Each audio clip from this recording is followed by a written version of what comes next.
राष्ट्रपति पद के लिए चल रही अटकलों पर आज बीजेपी ने विराम लगा दिया। जितने भी नाम चर्चा में थे उन सबको किनारे करते हुए बीजेपी ने जिसे राष्ट्रपति पद का उम्मीदवार बनाया है वो नाम हैरान करने वाला है। बीजेपी अध्यक्ष अमित शाह ने आज ऐलान किया कि बिहार के राज्यपाल रामनाथ कोविंद राष्ट्रपति पद के लिए एनडीए के उम्मीदवार होंगे। रामनाथ कोविंद का नाम बीजेपी संसदीय बोर्ड की बैठक में तय हुआ। रामनाथ कोविंद यूपी में कानपुर देहात के रहने वाले हैं। वो बीजेपी के राष्ट्रीय प्रवक्ता, 2 बार राज्यसभा सदस्य और बीजेपी अनुसूचित जाति मोर्चा के अध्यक्ष रह चुके हैं। रामनाथ कोविंद के नाम का ऐलान करने से पहले बीजेपी ने एनडीए और विपक्ष के नेताओं से संपर्क साधा था ताकि आम राय से अगला राष्ट्रपति चुना जा सके। विपक्षी दलों के साथ बातचीत रस्म अदायगी जैसी थी। विपक्ष का कहना था कि सरकार बिना नाम बताए विपक्ष का समर्थन मांग रही है। राष्ट्रपति चुनाव में बीजेपी को विपक्ष से ज्यादा बड़ी चिंता शिवसेना से जैसे सहयोगी दल से। शिवसेना भी विपक्षी दलों की तरह मांग कर रही थी कि पहले बीजेपी उम्मीदवार का नाम बताए, फिर शिवसेना अपना फैसला सुनाएगी। अब रामनाथ कोविंद का नाम सामने आ चुका है और यह सवाल जस का तस है कि क्या राष्ट्रपति चुनाव में आम राय बन पाएगी या फिर वाकई चुनाव होगा।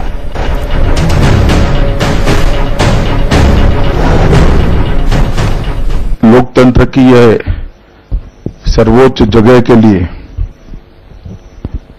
भारतीय जनता पार्टी और एनडीए ने काफी समय से सभी दलों से चर्चा विचार चालू किया था और अंत में राष्ट्रपति पद के चुनाव में एनडीए के प्रत्याशी के रूप में आज श्री रामनाथ कोविंद गवर्नर बिहार का नाम तय किया गया है। नाम तय करने से पहले भी हमने देश के सभी राजनीतिक दलों से चर्चा की है। आज नाम तय करने के बाद एनडीए के सभी साथियों को भी सूचना की भी गई है, सूचना हो भी रही है। प्रधानमंत्री जी ने स्वयं कांग्रेस अध्यक्षा श्रीमती सोनिया जी से बात की है, पूर्व प्रधानमंत्री डॉक्टर मनमोहन सिंह जी से बात की है, वरिष्ठ नेताओं से बात की है और सबको ये नाम हमने आज इन्फॉर्म किया है। नॉन एनडीए वो सब मिलकर निर्णय लेंगे, सर्वसहमति बनाएंगे, सर्वसम्मति से यूनानिमिटी बनाएंगे। किसी कैंडिडेट को सपोर्ट करना है, कौन ऐसा व्यक्ति होगा। अब को दिल्ली जाना था, इसलिए ये मेरा फर्ज बनता है कि मुख्यमंत्री के रूप में अपने राज्यपाल से मिले, क्योंकि वो हमारे राज्यपाल तो अब राष्ट्रपति के उम्मीदवार हैं और बिहार के राज्यपाल हैं। इसलिए मैं अपना सम्मान प्रकट करने के लिए उनसे मिला हूं। ये प्रसन्नता की बात है कि हमारे बिहार के राज्यपाल देश के राष्ट्रपति पद के उम्मीदवार घोषित आए थे। राजनाथ सिंह जी और वेंकैया नायडू जी प्रधानमंत्री और बीजेपी अध्यक्ष के संदेशा लेकर उन्होंने कहा था कि हम चाहेंगे कि सामूहिक तरीके से राष्ट्रपति का चुनाव हो।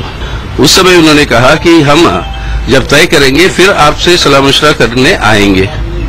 आज टेलीफोन आता है उनसे ये कहते हुए कि उन्होंने तय कर लिया, तो सलाह मशवरा का गुंजाइश तो छोड़ा नहीं, कर दी। तो हमने कहा आपने घोषणा कर दी तो अब विपक्षी पार्टियां हम लोग सब मिलकर हम अपना निर्णय लेंगे।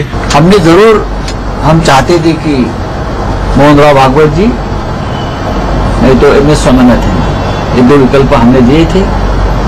आज बिहार के राज्यपाल कोविंद जी का नाम आया है, तो उद्धव जी से मेरी अभी बातचीत हो गई। अमित शाह जी को उद्धव जी ने बताया है कि 1-2 दिन में पार्टी नेताओं की बैठक बुलाकर उसमें चर्चा होगी और जो निर्णय है वो आपको बताया जाए।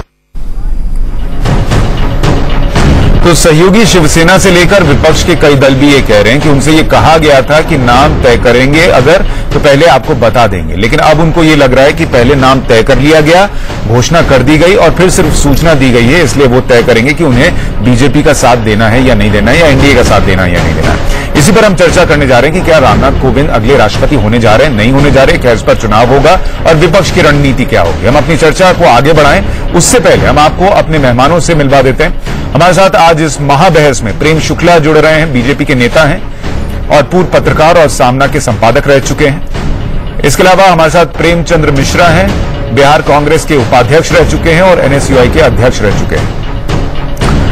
अमीर हैदर जैदी साहब हैं, नेता हैं, सीपीआई के राष्ट्रीय कार्यकारिणी कमेटी के सदस्य हैं, पैगाम-ए इंसानियत इंडिया के राष्ट्रीय अध्यक्ष भी हैं।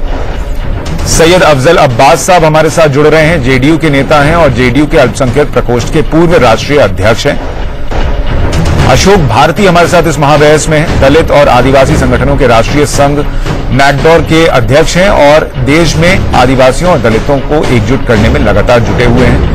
और एनके सिंह साहब वरिष्ठ पत्रकार हमारे साथ स्टूडियो में हैं और राजनीतिक विश्लेषक हैं, 38 साल का पत्रकारिता का अनुभव है। तो ये पूरा पैनल जो है वो हमारे साथ इस महाबहस में जुड़ रहा है। प्रेम शुक्ला जी, पहला सवाल आपसे ही है कि बहुत सारे लोगों की शिकायत यह है कि आप लोगों ने नाम तय कर लिया और बताया नहीं। ये नाम कब तय हुआ? क्योंकि कल अमित शाह जब शिवसेना प्रमुख से मिलने गए उद्धव ठाकरे से, तब तक तो नाम तय नहीं था। अच्छा, प्रेम शुक्ला तक हमारी आवाज नहीं जा रही है, मैं उनके पास आऊंगा। प्रेमचंद्र मिश्रा साहब, क्या रामनाथ कोविंद विपक्ष के लिए वो नाम है जिसके साथ विपक्ष जा सके और क्या कांग्रेस इस नाम के साथ जाएगी?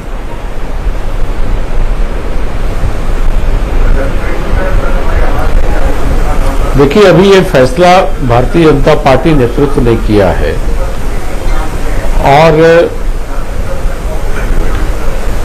पार्टी का ये मानना था कि संवैधानिक पदों पर बैठे लोगों के निर्वाचन, खासकर राष्ट्रपति और उपराष्ट्रपति जैसे पदों के लिए अगर आम सहमति बनाई जाए तो ज्यादा बेहतर होता है। वो अच्छी परंपरा मानी जाती है, कई बार पूर्व में भी ऐसा हुआ है।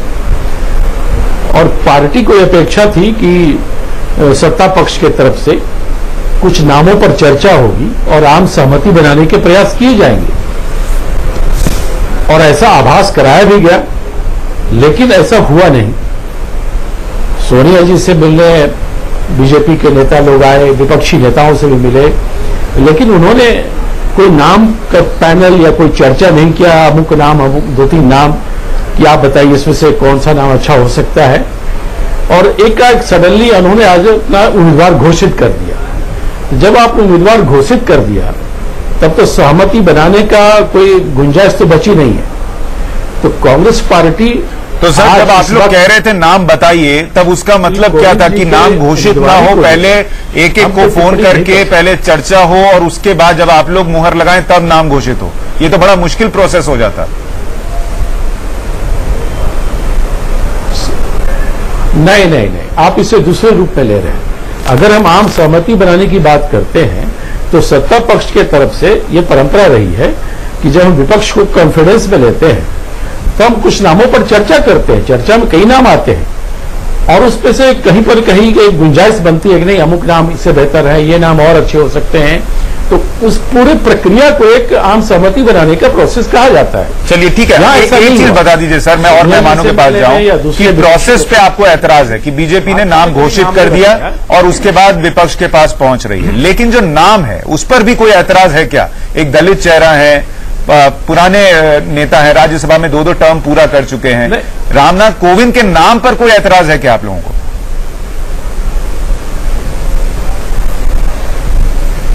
नहीं, हम उनके नाम पर अभी कोई टिप्पणी नहीं कर सकते हैं। 22 जून को कांग्रेस पार्टी ने सभी विपक्षी पार्टी, जो 18 विपक्षी दल सोनिया जी के बुलावे पर आए थे, उसमें एक सहमति बनी थी कि हम लोग मिलकर निर्णय लेंगे। तो अगले 22 जून को शाम में 4 बजे उसकी बैठक बुलाई गई। सर, अब से थोड़ी देर पहले मायावती ने एक प्रेस कॉन्फ्रेंस करके इतना तो कह दिया कि वो सकारात्मक रूप से इसको देखती हैं। आखिरी फैसला अभी नहीं लिया है लेकिन सकारात्मक तौर पर देखती हैं। क्या आप लोग कांग्रेस पार्टी भी रामनाथ कोविंद के नाम को सकारात्मक तौर पर देख रही है या नहीं देख रही है एक दलित चेहरे के तौर पर?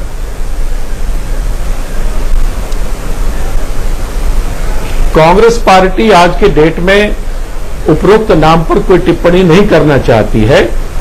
हमने उन 18 पार्टियों से जो वादा किया है, जो हमारे साथ हैं, जो हमारे बुलावे पर आए थे, हम उनसे चर्चा करेंगे और उसके बाद ही हम इस संबंध में कोई नया नाम या ये नाम, सभी पहलुओं पर चर्चा होने के बाद ही हम बता सकेंगे। ठीक है। सैयद अफजल अब्बास साहब, क्या जेडीयू के लिए ये नाम स्वीकार्य है?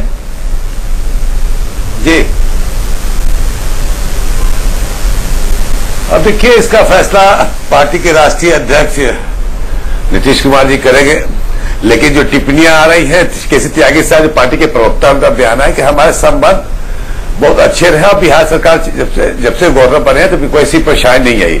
लेकिन इसका मतलब ये नहीं कि हम उनको समर्थन दे रहे हैं। लेकिन मैं जहां तक समझता हूं, जो प्रेमचंद मिश्रा जी ने कहा वही बात बिल्कुल सही कि सब लोग बैठेंगे और उस पर एक सामूहिक तौर पर फैसला होगा कि आप उनका समर्थन। अच्छा, ठीक है, इतना बता दीजिए सर, पूर्ववत में भी समर्थन न देने की कोई वजह अभी शुरुआती तौर पर आपको दिखती है? जैसे मायावती ने प्रेस कॉन्फ्रेंस करके कहा, सर मायावती ने प्रेस कॉन्फ्रेंस करके कहा कि इनकी पृष्ठभूमि आरएसएस से जुड़ी हुई है, जो बात उनको खटक रही है। क्या जेडीयू को भी ये बात खटकती है या कोई और बात शुरुआती तौर पर इनके अगेंस्ट जाती दिखती है?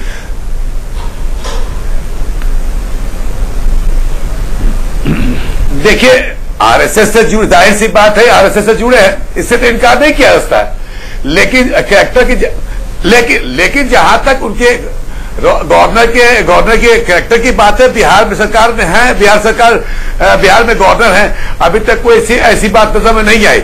इन सब के बावजूद कि पार्टी के राष्ट्रीय अध्यक्ष नीतीश कुमार जी, पार्टी के सीनियर लीडर, ये लोग फैसला करेंगे, सारी पार्टियां बैठेंगी, इस पर निर्णय होगा आपको समर्थन देना है कि नहीं देना है। अगर हम कोविंद जी के साथ नहीं जाएंगे तो जाहिर सी बात है किसी एक उम्मीदवार को हम लाएंगे उसके साथ एनडीए के अपोजिशन। एक बात तो आप अच्छे तौर पर कह रहे हैं क्योंकि वो बिहार के गवर्नर भी हैं। आप लोगों को कोई नेगेटिव चीज अभी तक फील नहीं हुई या नहीं महसूस हुई है और ऐसी दिख भी नहीं रही है। हाँ ठीक है, विपक्ष एक साथ बैठेगा और निर्णय लेगा, ये बात आप जरूर कह रहे हैं। एज ए राज्यपाल जब से है तब तक कोई ऐसा नजर नहीं आया। ये अच्छी बात आपने कही। पार्टी के प्रवक्ता, राष्ट्रीय प्रवक्ता केसी त्यागी साहब के बयान अभी किसी चैनल पे आया था। तो मेरा कहने का मतलब इसका ये मतलब नहीं निकाल लिया जाए। नहीं, समर्थन आप चिंता नहीं करें सर, आपका ब्रेकिंग न्यूज नहीं चलाएंगे कि जेडीयू ने समर्थन की घोषणा कर दी, वो चिंता मत कीजिए आप। इसलिए मैं कह रहा हूं कि आप जो है उसमें अभी कोई दिक्कत नहीं देख रहे, इतना बस मैं कह रहा हूं। 17 पार्टियां एक साथ बैठेंगी सोनिया जी के नेतृत्व में, कांग्रेस, आरजेडी, जेडीयू। सबसे बड़ी बात यह है कि नीतीश कुमार जी ने कहा कि मैंने सोनिया गांधी जी से बात की है और लालू यादव जी से बात की है। अब आगे देखिए 1-2 दिन में क्या फैसला होता है। ठीक है, प्रेम शुक्ला हमारे साथ जुड़ गए हैं, लेकिन सर मैं एक छोटा सा रिएक्शन सीपीआई का भी ले लूं। जैदी साहब, सीपीआई के लिए क्या स्थिति है? सीताराम येचुरी, अगर लेफ्ट की तरफ से मैं कहूं कि अगर वो ये कह रहे थे कि हमसे पूछा नहीं गया, नाम बता दिया गया, क्या यही दिक्कत सीपीआई को भी महसूस हो रही है?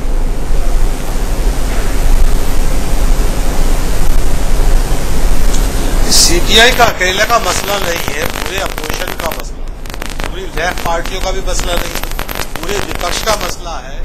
सर मैं माफी चाहूंगा, आपके ऑडियो में कुछ दिक्कत है, मैं एक बार फिर से उसको ठीक करा के आपके पास लौटता हूं, माफी चाह रहा हूं। प्रेम शुक्ला हमारे साथ जुड़ गए। प्रेम शुक्ला साहब, दर्शकों के लिए थोड़ा सा ये बताइए कि ये रामनाथ कोविंद का नाम कब तय हुआ फाइनली? क्योंकि कल तक जब अमित शाह मिल रहे थे उद्धव ठाकरे से, तब तक उन्होंने किसी का नाम नहीं बताया था, और अब विपक्ष को यही लग रहा है कि आप लोग जब जिस से मिले नाम नहीं बताया और अचानक नाम जो है वो घोषित कर दिया और फिर कोई विकल्प विपक्ष के पास छोड़ा नहीं है कि आप इसी के साथ चलिए।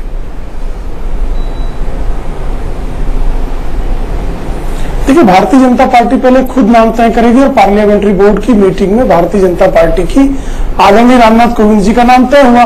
उसके बाद स्वयं प्रधानमंत्री जी ने विपक्ष की नेता श्रीमती सोनिया गांधी को सूचना दी, और जब विपक्ष के नेताओं से बातचीत चल रही थी तो विपक्ष के नेता किस तरह का उम्मीदवार चाहते हैं उस संदर्भ में हर किसी से राय ली गई थी, और उसमें अधिकांश विपक्ष के लोगों ने राय दी थी कि एक ऐसा राजनीतिक व्यक्तित्व चाहिए जिसकी सेकुलर छवि भी हो।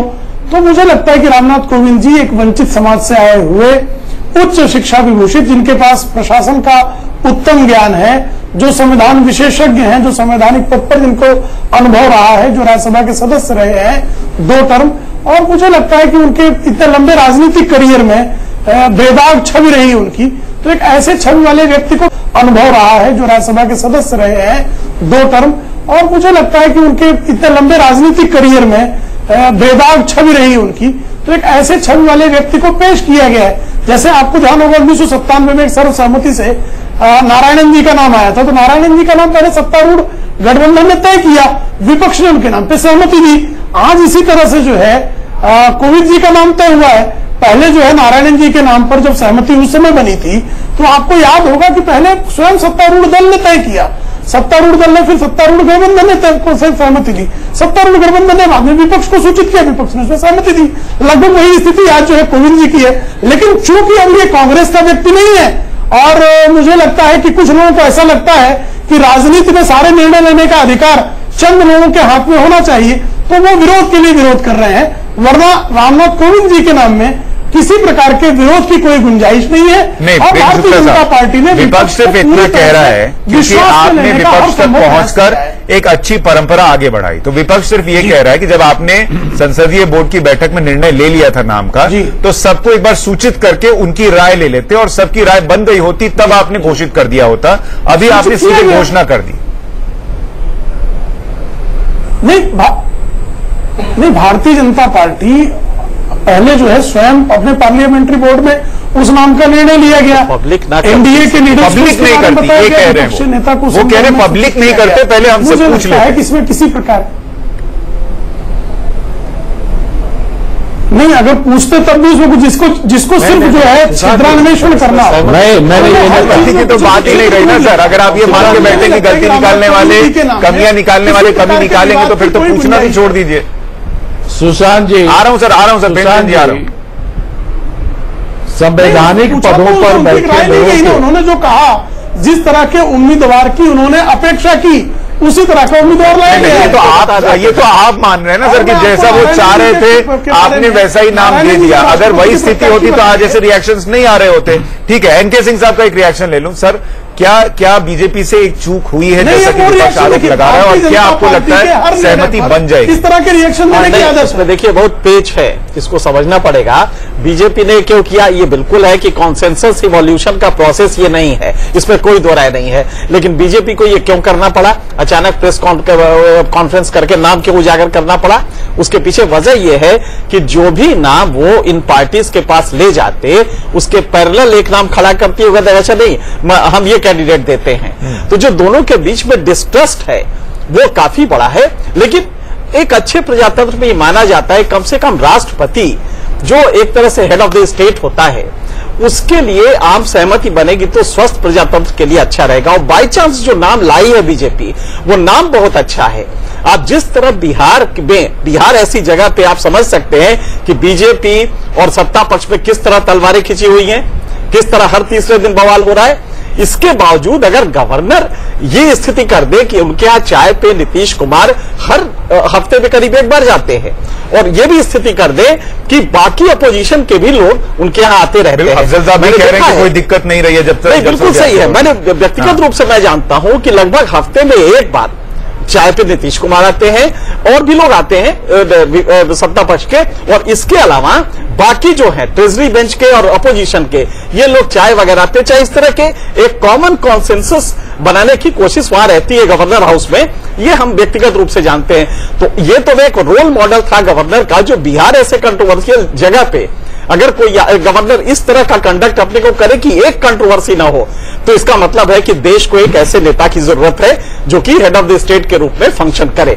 तो ये निर्णय बहुत अच्छा है अपने आप में, और मुझे लगता है कि मायावती, इसीलिए आप देखेंगे कि मायावती ने जो कुछ भी कहा हो वो समर्थन देने जा रही, और मुझे लगता है कि आने वाले दिनों में नीतीश कुमार भी इस राय के होंगे कि समर्थन दिया जाए। लेकिन एक चर्चा ये भी हो रही है सर कि कोई एक और दलित हो सकता है, दलित सकता है। बिल्कुल बिल्कुल। और उसको लेकर फिर स्थिति क्या बनेगी उस पर मैं आऊं। देखिए एक चीज सुशांत बहुत साफ है कि नंबर गेम में बीजेपी कमजोर नहीं है, बीजेपी का पलड़ा काफी भारी है। ठीक है, इस पर हम आएंगे कि शिवसेना अगर के लिए जरूरी था कि कॉन्सेंसस हो, और उसी के प्रोसेस में ये किया जा रहा है। जब के आर नारायणन साहब चुने गए थे तब भी बीजेपी जो है उनके साथ खड़ी थी, लेकिन शिवसेना अलग गई थी और उसने उनका समर्थन नहीं किया था। तो अगर दलित चेहरे पर बात आएगी और शिवसेना उनका समर्थन नहीं करेगी तो नंबर गेम क्या होगा, इसको भी हम दर्शकों को समझाएंगे। लेकिन अशोक भारती साहब, एक बात जो मायावती कह रही हैं वो ये कह रही हैं कि ठीक है दलित नाम है रामनाथ कोविंद, हम उनके लिए सकारात्मक सोच तो रखते हैं, लेकिन वो एक ऐसे दलित समाज से आते हैं जिसकी संख्या बहुत कम है। एक तो वो ये गिना रही हैं, दूसरा वो ये कह रही हैं कि आरएसएस से जुड़े हुए हैं इसलिए हमको थोड़ी दिक्कत है,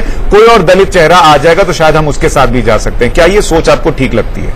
देखिए, मेरा मानना ऐसा है कि किसी भी पॉलिटिकल पार्टी को अपनी समझ, अपने हिसाब से अपने कैंडिडेट को चुनने का अधिकार लोकतंत्र में होता है और विपक्ष को भी इस बात का अधिकार है कि वो उसके ऊपर अपनी टीका टिप्पणी करे, उसके साथ सहमत हो असहमत हो, ये उसकी अपनी बात है।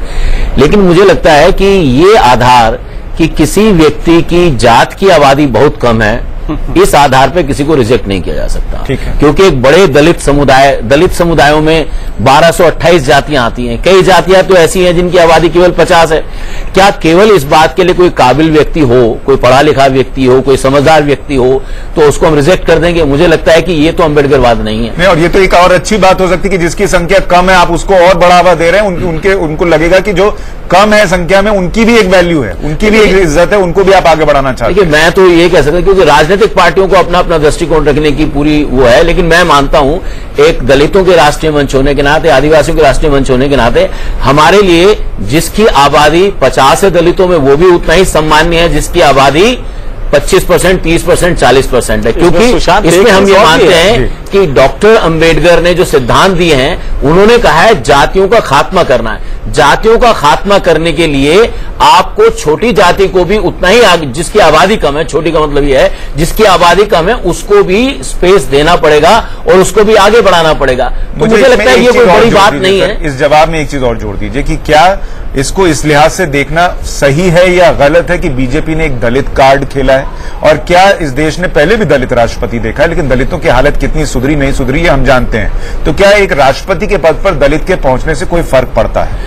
देखिए, ये परसेप्शन का सवाल है, क्योंकि मुझे लगता है कि आज के समय पिछले 2-3 साल से जो दलितों में बड़ा अनरेस्ट है, बड़ी जो अशांति पूरे देश में फैली हुई है, सहारनपुर का मुद्दा हमारे सामने है, उससे रोहित वेमुला का मुद्दा हमारे सामने है। मुझे लगता है कि सरकार जरूर ये मैसेज देना चाहती है कि दलितों को निराश होने की जरूरत नहीं है, सरकार उनके बारे में सोचती है।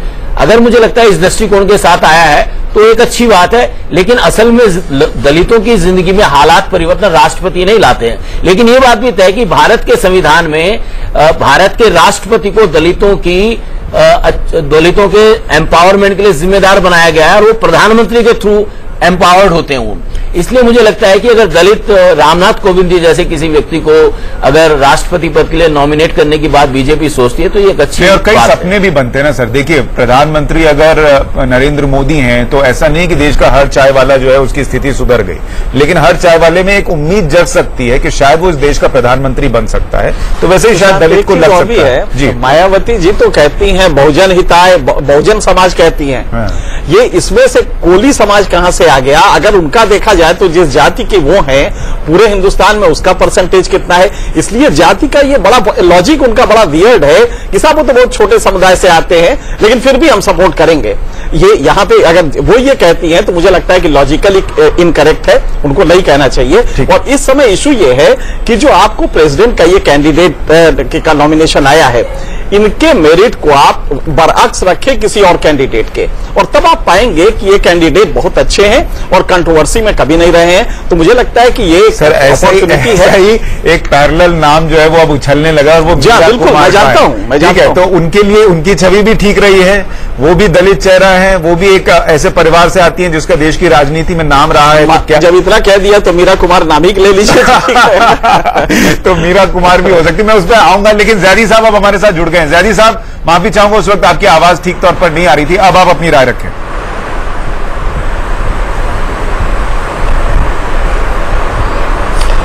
देखिए, मसला कम्युनिस्ट पार्टी का या वामपंथ का नहीं है, मसला है पूरे विपक्ष का।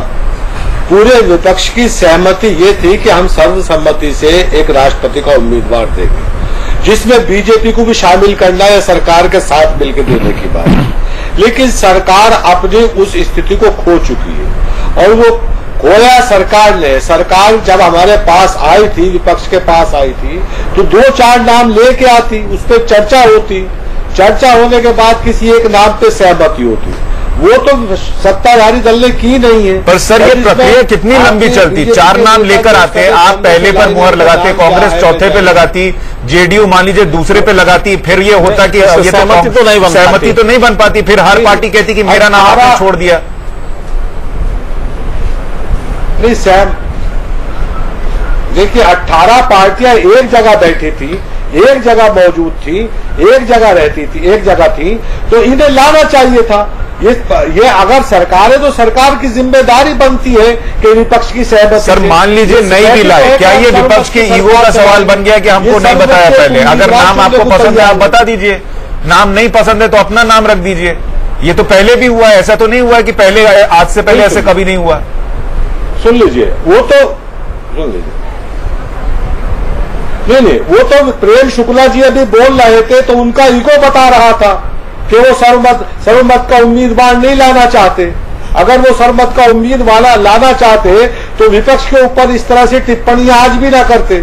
सर वो तो कह सकते हैं हमारे पास नंबर है, हम तो आपके पास जा के जो नाम पूछ रहे थे वो भी ना पूछते, सीधा नंबर पर चलते तो हमारा काम हो जाता।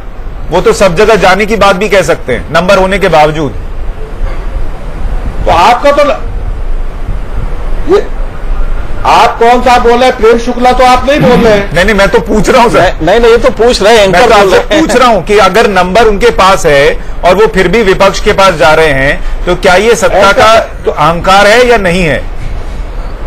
वो तो ये कह सकते हैं ना सर। सत्ता का अहंकार है। सुन लीजिए आप, एक मिनट, शिवसेना इनके प्रपोजल को एक्सेप्ट नहीं कर रही है। अब ये लोगों के मुंह में जुबान डालने के साथ मायावती ने एक्सेप्ट कर लिया है। मायावती ने कब समर्थन दे दिया? नहीं, मायावती का किसी ने नहीं कहा सर। मायावती ने अभी प्रेस कॉन्फ्रेंस की आपने दर्शकों को जानकारी दी। मायावती का तो कोई नहीं कह रहा सर।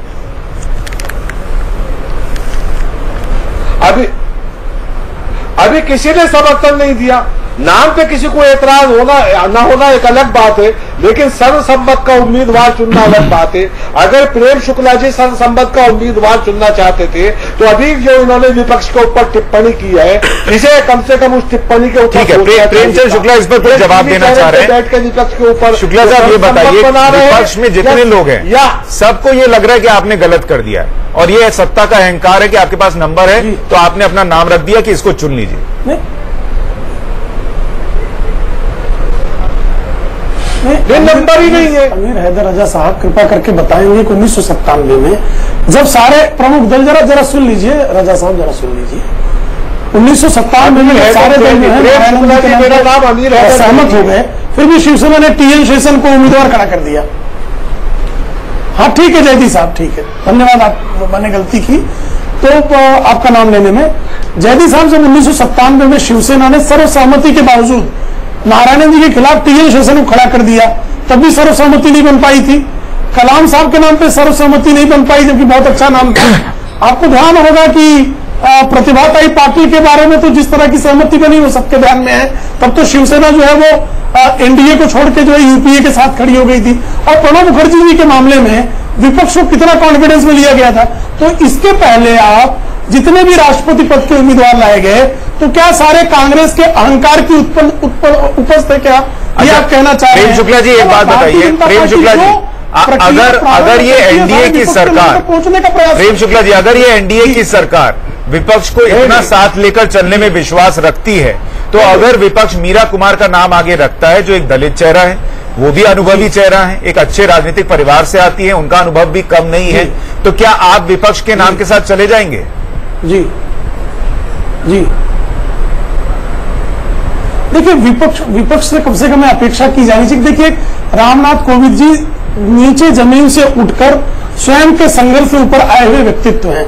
मीरा कुमार जी कम से कम सेकेंड जनरेशन पॉलिटिशियन है, यानी वो वंशवाद के कारण संभवतः जो है इतने बड़े उनकी क्वालिफिकेशन को लेके, उनकी योग्यता को लेके। अच्छा मीरा कुमार नाम हटा दीजिए, मुझे ये बताइए विपक्ष के नाम की गुंजाइश अभी बची है कि नहीं?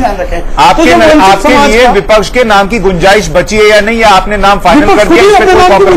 जब विपक्ष जो है जब विपक्ष जो है स्वयं सत्ता पक्ष द्वारा एक उत्तम नाम सामने रखने पर उस व्यक्तित्व में किसी प्रकार का छिद्रान्वेषण सर, ये तो आप मान रहे ना उत्तम नाम है। मैं आपसे पूछ रहा हूं, अगर ऐसा ही कोई उत्तम नाम विपक्ष ने दे दिया, क्या बीजेपी उस पर विचार करेगी? इतना बता दीजिए, विचार करेगी या नहीं करेगी? हम तो नाम दे चुके हैं, सर्वोत्तम नाम दे चुके हैं। ये तो फिर गलत बात होगी ना सर। सर्वोत्तम नाम तो आपके हिसाब से हो गया ना। उसको पहले कमी तो बताएं आप, क्या कमी है कि इस नाम पर आपत्ति क्या है? एक कोई लॉजिकल ये उत्तम नाम जब होता जब पब्लिक डोमेन में आने से पहले, सुन लीजिए मैं कर रहा हूं दुरुस्त, ये उत्तम नाम जब होता जब इसे आप प्रेस में लाने से पहले एक दफे विपक्ष से चर्चा कर लेते। आपने विपक्ष से चर्चा करनी महसूस ही नहीं की, विपक्ष को इस लायक समझा ही नहीं आपने। आप अपने सत्ता के नशे में चूर हैं। आप ये जो सर्वमत की सरकार चलाना चाहते हैं, सर्वमत की सरकार नहीं चला और बहुमत की सरकार चला। प्रेमचंद मिश्रा साहब, आप जोड़ना चाह रहे हैं, आप राष्ट्रपति का उम्मीदवार भी जाति और बिरादरी के आधार पर चुनना चाहते हैं, इसलिए योग्यता के आधार पर नहीं चुनना चाहते। एक विनम्रता में अहंकार जो है सिर्फ कांग्रेस के पिछलन को भी देख सकते हैं। ठीक है प्रेमचंद मिश्रा साहब, एक चीज तो जो प्रेम शुक्ला साहब को सुन के साफ हो जा रही है कि बीजेपी के लिए वो प्रेम शुक्ला जी आपकी वाणी बता रही है, उनके हिसाब से उन्होंने सर्वोत्तम नाम चुन लिया है और वो उसी के साथ जाएंगे। ऐसे में क्या विपक्ष एकजुट होकर एक नाम सामने रखेगा, चाहे वो मीरा कुमार हो या कोई और? नहीं, ये प्रेम शुक्ला की वाणी बता रही है कि ये कितना विपक्ष का सम्मान करते हैं। ये प्रेमचंद जी से मेरा सवाल है। देखिए जयदीप साहब, और आपकी वाणी बता रही है कि आप लोकतंत्र का कितना अपमान कर रहे हैं। देखिए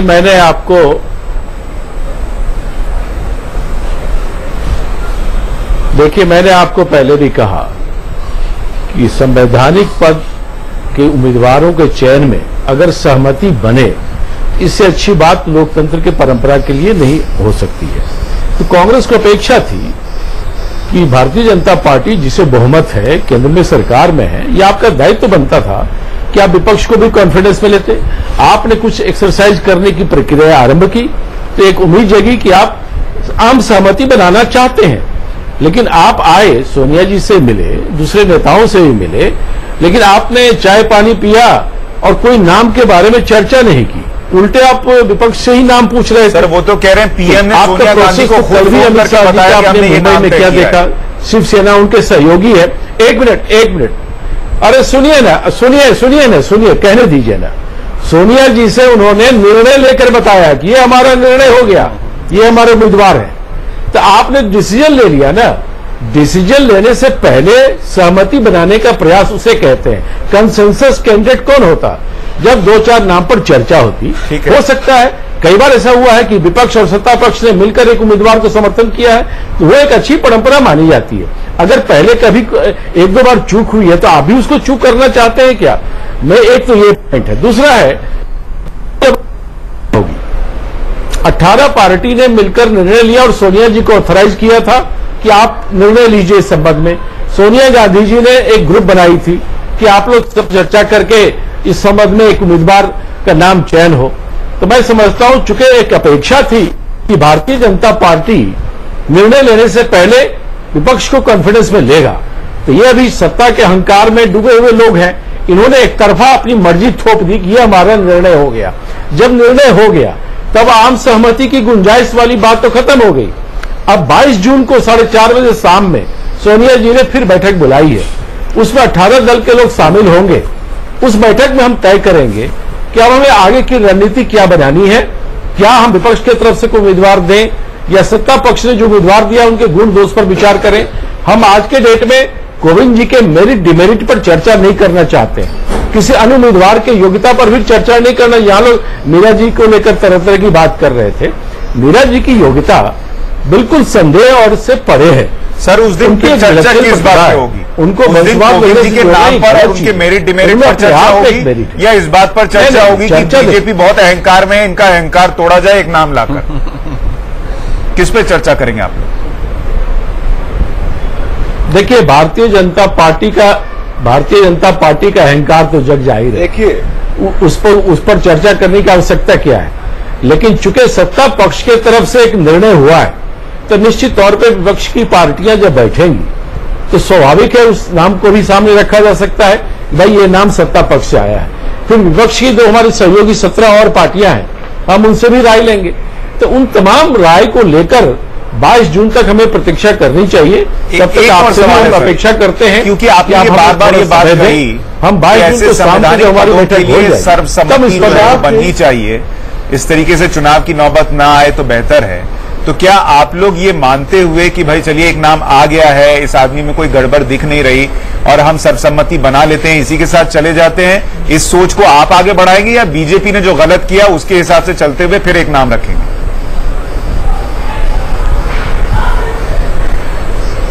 देखिए, भारतीय जनता पार्टी ने तो अपने अगर पहले अपना नाम रखता, विपक्ष के राय विचार के अनुरूप तो हुआ नहीं है। विपक्ष को लेकर विपक्ष से कोई चर्चा इन्होंने की नहीं नामों पर। ये उनका अपना पार्टी का फैसला, वो फैसला लेने के लिए स्वतंत्र है, सत्ता में है नहीं है तभी हर पार्टी अपना फैसला लेती है। लेकिन हमारा भी कमिटमेंट अपने उन 17 अन्य पार्टियों के साथ है जो हमारे बुलावे पर हमारे बैठक में आए थे। सोनिया जी ने उन सबको भोज पर आमंत्रित किया था, हम उनसे चर्चा करेंगे और जब उनसे चर्चा होगी तब हो सकता है उसमें कुछ नया नाम भी आ जाए या जो नाम आया उस पर भी चर्चा होगी। ठीक है, जैदी साहब जल्दी से आप बात रखिए, फिर मैं बाद ही हम इस अंतिम निर्णय आपको बता पाएंगे। ठीक है, जैदी साहब जल्दी से। सुशांत जी, विपक्ष ने तो इतना सम्मान रखा इस पद का, विपक्ष अपना कोई उम्मीदवार ही घोषित नहीं किया था। इसीलिए घोषित नहीं किया था कि शायद किसी एक नाम पे सबकी सहमति बनेगी।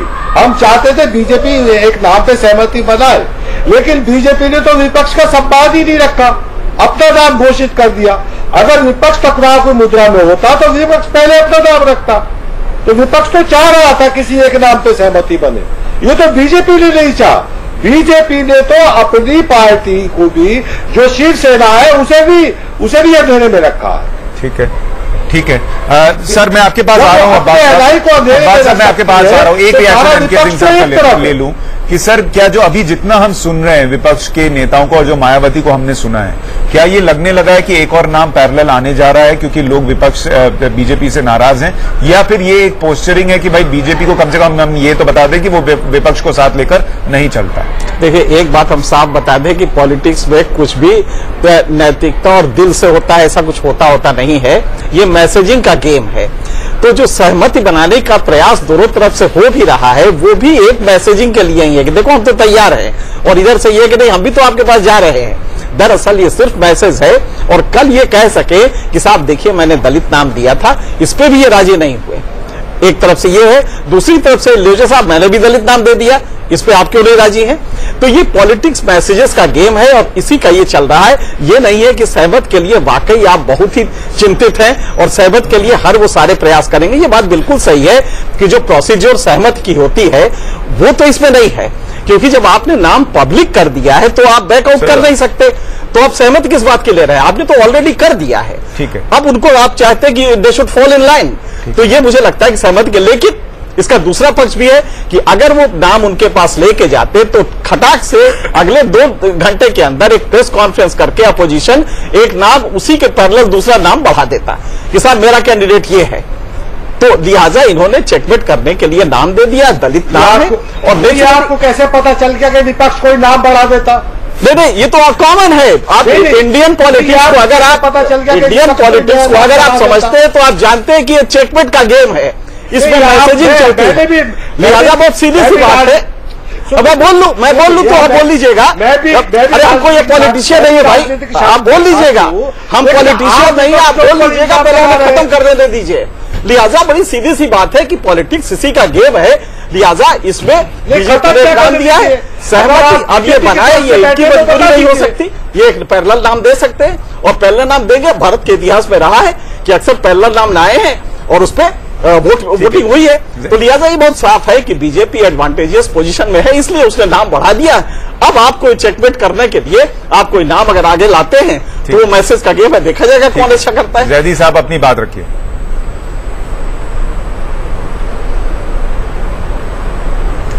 नहीं, विपक्ष अगर पहले अपना नाम देता तब तो विपक्ष पे आरोप लगता कि विपक्ष ने पहले अपना नाम रख दिया। यह बीजेपी कोई नाम प्रस्ताव हमें देती, हम उस पर चर्चा करते पूरा विपक्ष बैठ के, उसके बाद हम कोई नया नाम अलग से देते और पब्लिक जब आरोप लगा सकते थे। हम तो इंतजार कर रहे थे कि सत्ताधारी दल हमसे आकर डिस्कस करे।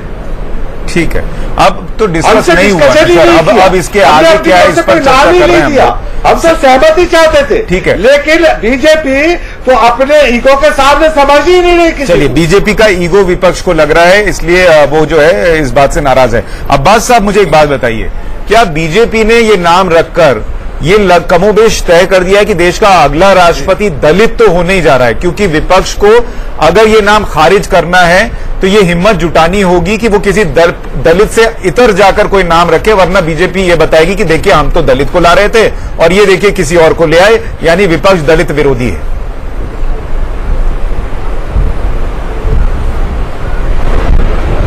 नहीं, ऐसा नहीं, विपक्ष दलित विरोधी है या नहीं है, मसला ये नहीं है। मसला इस बात का है कि अगर वो अगर हमारी बातों को मान लेते और एकजुट होके सर्वसम्मति से अगर इन्हीं का नाम आता तो ये नौबत नहीं आती। लेकिन अगर इन्होंने नाम दे दिया तो बिल्कुल सही कहा एनके सिंह साहब ने, मैं सुन रहा था कि अगर हमको देना हो तो इनके बदले में फिर किसी और हम दलित के नाम दे सकते हैं, इनसे बड़ा नेता दे सकते हैं।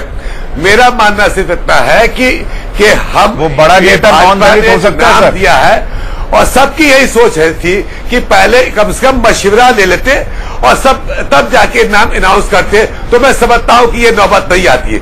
बहरकैफ 22 तारीख को जो मीटिंग होगी उसमें सारा फैसला हो जाएगा और सोनिया जी की अशोक भारती सब नेता आएंगे, सब पार्टी की नेता आएंगे। ये जो स्थिति बन गई है, नाम कोई भी हो लेकिन देश को अगला राष्ट्रपति दलित मिलने जा रहा है, ये संभव है क्योंकि कौन सी पार्टी ये हिम्मत जुटाएगी कि वो एक नॉन दलित का नाम सामने रखे और वो भी जब 2019 में चुनाव है। देखिए, मुझे लगता है कि ये बात तो बहुत पहले से चर्चा में थी और मुझे लगता है कि बीजेपी ने जिस तरह से रामनाथ कोविंद जी का नाम सजेस्ट किया है, उनको इस बात का अंदेशा था कि अपोजिशन जो है शायद किसी एक दलित नाम पे सहमत हो सकता है। कुछ लोगों के नाम भी पहले से प्रस्तावित हो रहे थे, लेफ्ट में से भी प्रस्तावित थे, राइट में से प्रस्तावित थे, सेंटर में से प्रस्तावित थे। तो मुझे लगता है कि बीजेपी ने इस बात को भांपते हुए राम कोविंद जी का जो है नाम प्रपोज किया है। और मेरा समझ ऐसा है कि यदि अगर सरकार ने एक दलित का नाम प्रपोज किया है तो विपक्ष को इसके ऊपर सहृदयता से विचार करना चाहिए और एक दलित के खिलाफ दूसरे दलित का नाम आगे नहीं बढ़ाना चाहिए। चलिए, अब देखते हैं वो होगा या नहीं होगा। लेकिन जैसा मैं कह रहा था कि नंबर गेम आपको बताऊंगा, एनडीए के पास 5,37,683 वोट हैं, यूपीए के पास 3,91,739 वोट हैं और करीब करीब 1,44,000 के करीब वोट ऐसे हैं जो कि ऐसे पार्टियों के हैं जो अपनी राय किसी भी गठबंधन के साथ जा सकती है। तो ऐसे में बीजेपी को बहुत दिक्कत आएगी, नंबर के हिसाब से ये कम लगता है। हालांकि शिवसेना अभी उनके साथ खड़ी भी नहीं दिख रही है, पर वो कई बार साथ आ भी जाती है। इस पर नजर हमारी रहेगी।